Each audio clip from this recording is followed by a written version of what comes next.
I'm with Peter Fast from Bridges for Peace, and we're talking about the fact that Israel has been bombing Iran's nuclear program, and America has just joined in and bombed the underground nuclear bunker. Was Trump right to deal with Iran? Absolutely. This isn't just a Donald Trump situation. The world has seen a growing threat, and many have either ignored it or they believe that they could negotiate or sanction and it's almost like treating Iran like it could become reasonable. And this growing threat has been since 1979. The Shah of Iran was toppled in 1979. The Ayatollah regime, Khomeini, came in and seized control of Iran. What often the West ignores is that they literally cleansed the Iranian government and the entire military at the time. They murdered, the new Iranian regime murdered hundreds of thousands of Iranians.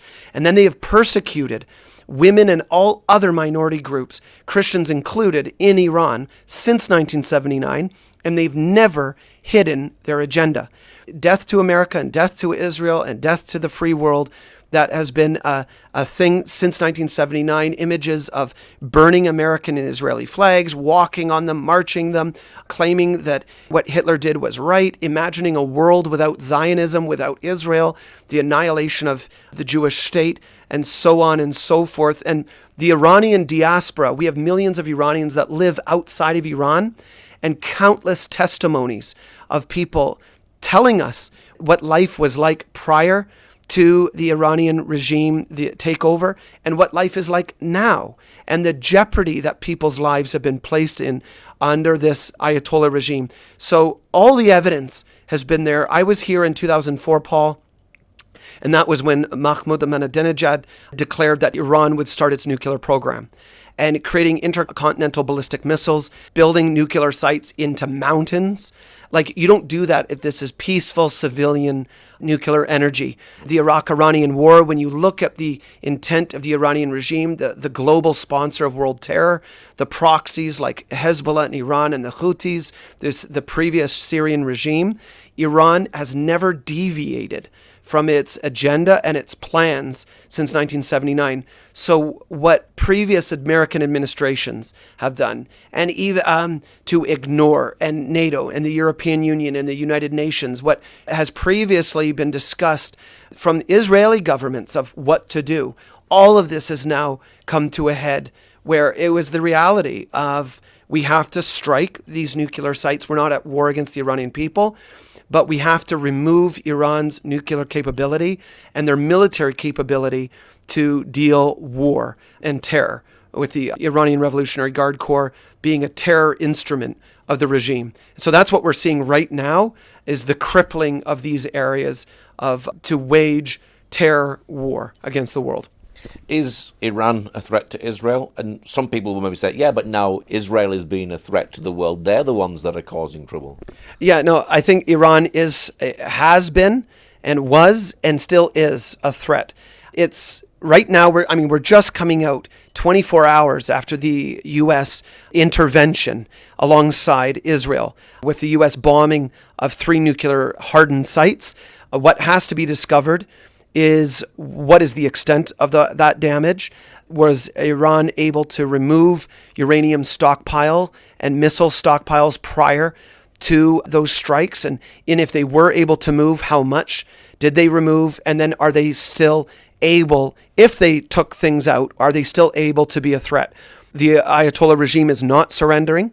They still continue to fire ballistic missiles. And we can't forget that last year, Iran, on 2 occasions, sent ballistic missile, cruise missile, and drone attacks against Israel directly, and then have been attacking Israel through their proxies.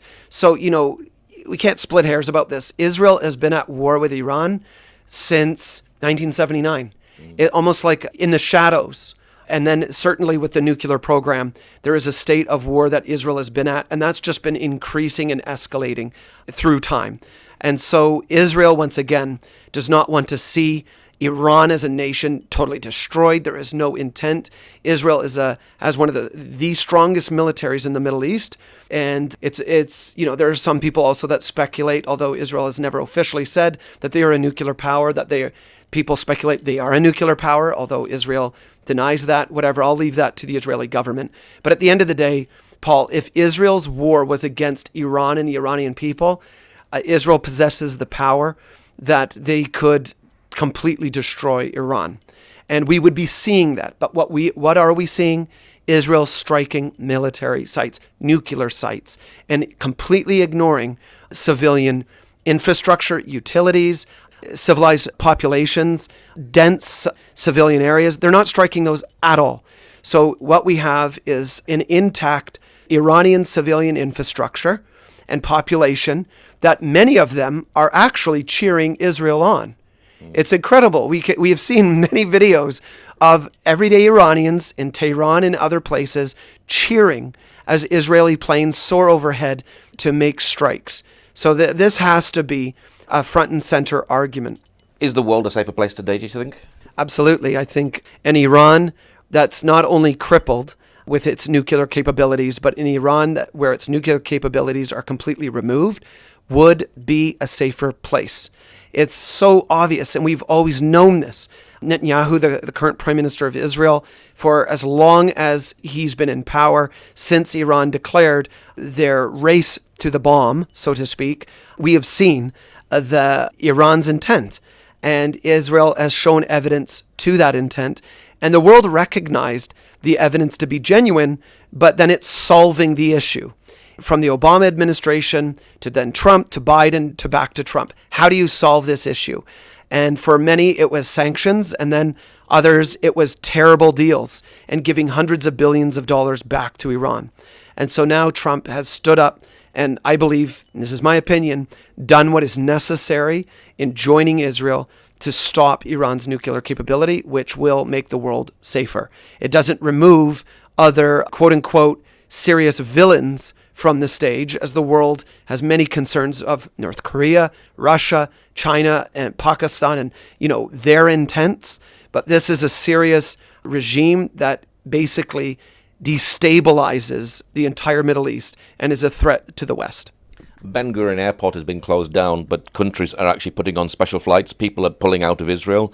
Are you staying? Have you had to pray about that decision as well? At the end of the day, I don't want to stay to just be a hero. I want to stay because God has me here, and it's very clear. So yeah, I pray about everything. I pray when October 7th happened, I prayed for God to give me courage. And my middle child, she's 8 years old, she just defined courage the other day as when we're afraid, God gives us the strength to be brave.